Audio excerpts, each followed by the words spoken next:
Saya mengamati dinamika teman-teman yang belajar, ya. Saya melihat ada jatuh bangun. Nah, sebetulnya itu lumrah. Tetapi, ya, saya melihat ada sebagian orang yang jatuh bangunnya keterlaluan. Lebih tepatnya jatuh terus gak bangun-bangun, ya. Atau lebih hobi jatuh ketimbang waras, gitu ya. Itu gak lumrah, ya. Kalau jatuh bangun tetapi kemudian Anda menunjukkan tren kurva yang menaik, nggak masalah, ya. Tetapi kalau Anda belajar spiritual begini, gini, terus buat apa? Ya. Itu sama dengan Anda bisnis, tetapi Anda menyia-nyiakan investasi Anda dalam segala bentuknya, tidak punya return yang memadai. Ya kalau begitu mendingan bisnisnya ditutup, kan? Gitu. Buat apa? Tujuan bisnis itu kan untung. Nah sama sekarang belajar spiritual buat apa? Kalau dengan belajar spiritual Anda nggak ngapa-ngapain, mending Anda yang lain, kan jelas. Kalau lewat belajar spiritual tidak bertransformasi, nggak usah belajar spiritual, ya. Nah sekarang kita yang harus jujur membaca kita ini kemudian dengan belajar spiritual seperti apa. Sekali lagi, ya, ini bukan tentang membuat kita jadi tambah banyak pengetahuan. Kalau itu namanya sekolah, itu namanya belajar akademik, memindahkan pengetahuan di buku ke kepala. Dosen ngomong kita tangkap, kita bisa ngomong lagi seperti dosen. Itu pengetahuan kognitif, itu hasil pembelajaran akademik. Tetapi kalau belajar spiritual, yang harus nyata berubah itu adalah kualitas jiwa Anda, ya.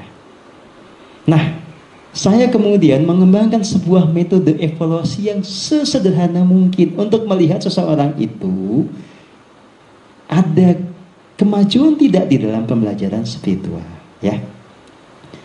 Dulu saya menggunakan yang namanya level of consciousness, ya.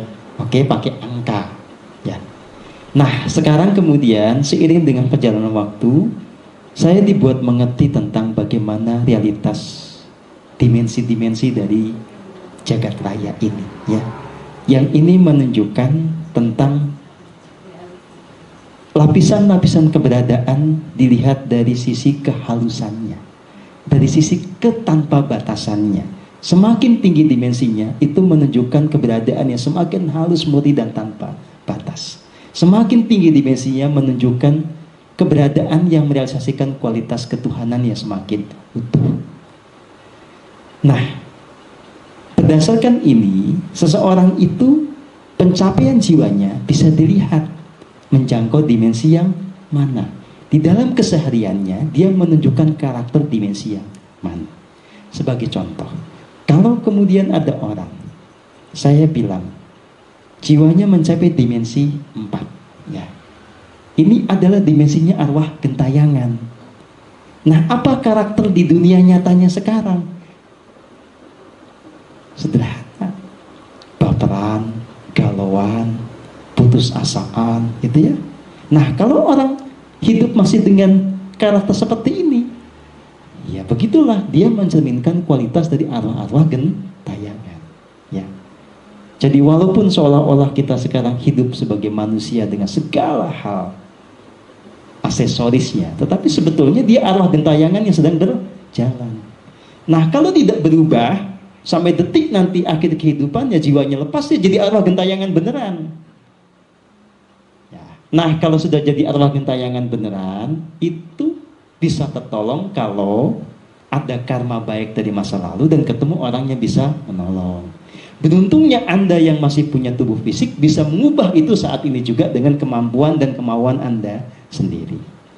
Oke, ini gambaran tentang manusia yang sekualitas dengan arwah gentayangan, dimensi 4. Nah, tinggal Anda ngaca aja. Anda masih suka ada di sisi manusiawi seperti ini apa tidak? Kalau enggak, berarti Anda sudah naik level.